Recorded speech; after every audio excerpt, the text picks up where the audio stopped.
ትኖራለች ከሚለው ቀጥሎ ነው። በአማርኛ ቁጥር ነው የተጻፈው ወይንስ በምንድን ነው? ቁጥሩ በምንድን ነው? በግዕዝ ነው።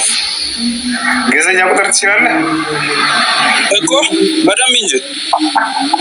እንደሱ አይደለም የሚለው ዮሐንስ ወንጌል ምዕራፍ 12 ቁጥር 27 ኢየሱስ ክርስቶስ አምላኬ ሆይ አድነኝ እያለ እያለቀሰ የሚለምንበት ነው። አንተ ምዕራፍ 27 ነው ቁጥር 27 ነው እያልከኝ ያለው? ምዕራፍ 12 ቁጥር 27 ምንድን ነው ታዲያ? የት ነው እያነበብክ ያለው አንተ? ይኸው 27 እዚህ እኮ ነው። አንድ እሺ፣ ምንም እና የት ነው እያነበብክ ያለው ወንድሜ? ቁጥሩ አይታይም፣ እርሱ ጋር ከኛ ጋር አይታይም። እሺ፣ ሞባይል ይዛል። የሞባይል አፕሊኬሽን ላይ ያለውን ትጠቀማለህ። ይኸው 27 አይታይም ብራዘር። አይው ስህተት ነው። እንደሱ አይደለም ወገናችን። ቁጥሩ ራሷን ታጣቀው መስሉ የግሪክ የምንድን ነው ይሄ ግዕዝ? እሺ አንተ ያንተ መጽሐፍ ቅዱስ አሳየኝ፣ አውጣ አሳየኝ በቪዲዮ። አዳምጥሽ አውቀሽ ሰዋለ ገስት ላይ ሰዋለ አቆንክር የለም የለም። እሺ አንዴ አሳየኝ በአንተ መጽሐፍ ቅዱስ ችግር የለም።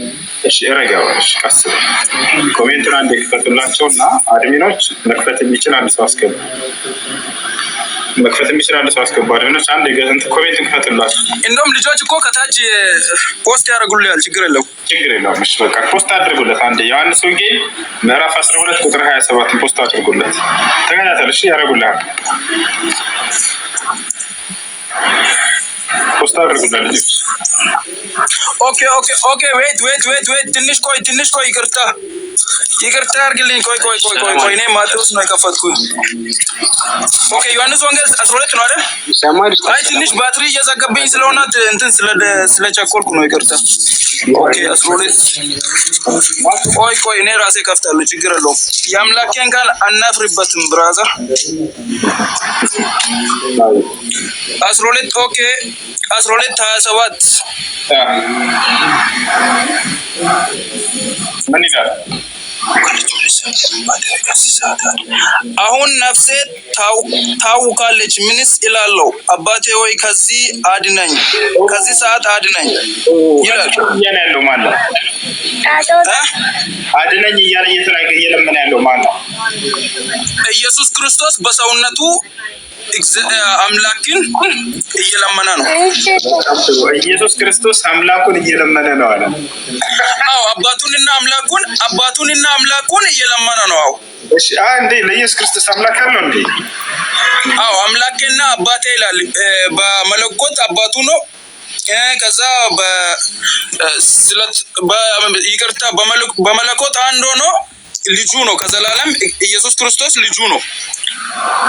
እሺ ስለዚህ ኢየሱስ ክርስቶስ አምላክ አለው ማለት ነው። የጌታስ አባትና አምላክ አለው። አዎ ኦኬ ስለዚህ አምላኩን ይለምናል ጭራሽ አይደል? አንተ አምላክ ወደ አምላኩ ልመና ያቀርባል። አዎ ምክንያቱም እሱ ስጋ ሆኖ ስለመጣ ስጋ ለብሶ ስለመጣ እሱ ወደ አምላኩና ወደ ስጋ ለብሶ አምላክ አለው ኢየሱስ ክርስቶስ። አምላኩን ደግሞ ይለምናል። ጭራሽ የሚለምነው ደግሞ አድነኝ እያለ ነው አይደል? የጌታ ሰው። እሺ እኔ የቅድሙንም መለስክልኝ። አድነኝ እያለ ነው። ጭራሽ እንዲያድነው ነው የሚለምነው አይደል? አምላክህ እኮ ለእርሱ አባቱና አምላኩ ነው አልኩ እኮ። መጽሐፍ ቅዱስ ነው የሚናገረው። ስለዚህ አድነኝ እያለ እንዲያድነው ሁሉ ይለምነዋል አይደል? አምላኩን ኢየሱስ ክርስቶስ ፍጹም ሰው ነው፣ ፍጹም አምላክ ነው ብራዘር። አይደለም ጥያቄ።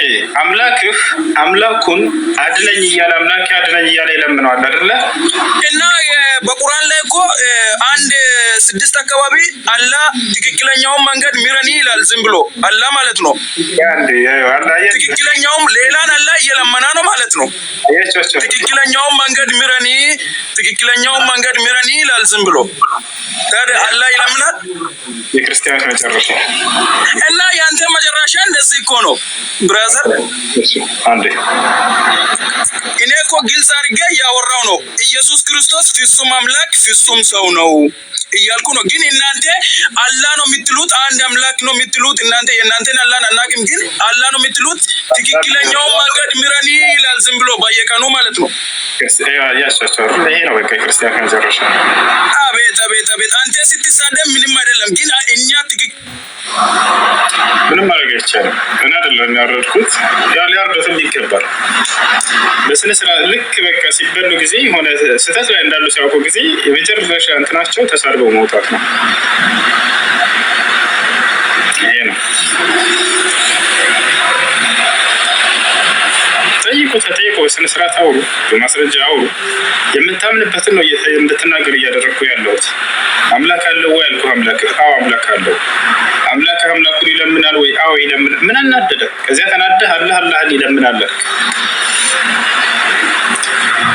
እሺ በጨዋ ደምት አውሩ ክርስቲያኖች። ይህ መሰዳደብ መዘላለፍ ምንም አይጠቅም። ካላችሁ በሱረቱል ፋቲሃ ላይ ቁጥር 6 ላይ ጥያቄ አለ። በዛ ችግር የለም። እሺ ለማንኛውም አምላክ ሆኖ አምላኩን የሚለምን እኔ ቆማችሁ አስቡ። የወላሂ ያዙ አምላካችሁ አምላኩን ሲለምን አምላኩን ይለምናል እያለ እየሰማችሁት ነው። አምላክን ሲለምን አስባችሁታል? አምላክ ማለት በባህሪው ሁሉን ነገር በራሱ ማድረግ የሚችል ነው። አምላክ ብለህ ጠርተኸው ይህ አምላክ ሌላን አምላክ ይለምናል ካለቀ በቃ ልጆች ወላሂ ልዘጋ ነው። ምን ይሻላል? ለምን ተባት አታደርጉም? ለምን ኮፒ አታደርጉም? ቲክቶክ በጣም መግባት የደበረኝ ያስጠላኛል። አንደኛ ምክንያት ይሄ ነው።